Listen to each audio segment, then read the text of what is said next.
Kamusta mga walang kaluluwa? Boring?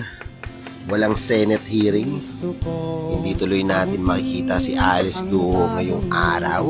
Pero ayos lang. Nasa aking mga kamay naman ngayon si Harry Roque. Kaya halikan at bigyan papugay ang kababuyan ni ate. Sibakin na mga bawang para sa mga sikmurang matatapang. Sabay sinod na natin ang sibuyas. Para kay Torion at Tupasio, tuwang-tuwa na naman sa inyo si Judas. Kamusta na kaya ang kulay ng kanilang mga kaluluwa? Para di masyadong malansa, sibakan din natin ang luya. Pero iba talaga yung tapang ni Sarah.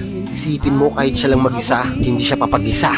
Kukunin niya pa rin ang tinapay sa harap ng dilat yung mga mata. Sabay taas noong maninindigan. Hindi sasagutin ang mga katanungan. Kupal talaga.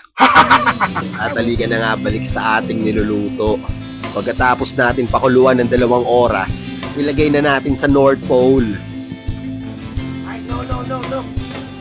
Ayan, dyan ka muna sa tabi ni Santa. Bye for now. I see you later. Pagkalipas ng 8 oras na mahimbing na tulog, sunduin na natin si Harry Roque para ilipat siya sa kanyang selda. Bartolina ka muna pre para pagpawisan ka naman. Nung huli kang pinagpawisan nung nakarang eleksyon pa eh. Paanghangin natin ang eksena para kasamaan versus kadiliman sa tuwina. Sapagkat wala na tayong magagawa. Ito na ang makabagong musika. Kapag ang gobyerno palpak, mas nakakatawa. Kapag mas nakakatawa, mas kinakagat ng masa. Nilagyan ko nga lang pala to ng toyo, tsaka suka, at tsaka nor ginisa. Kaya ano pang hinihintay? Lindol, stop!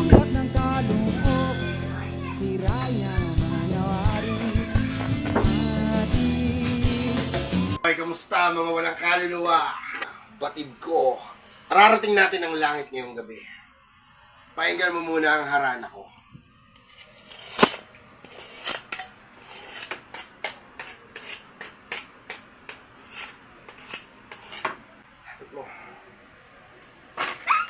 Batid ko, mararating natin ang langit ngayong gabi.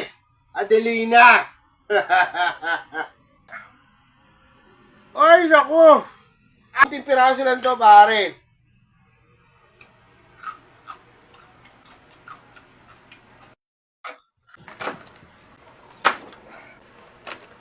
Ay,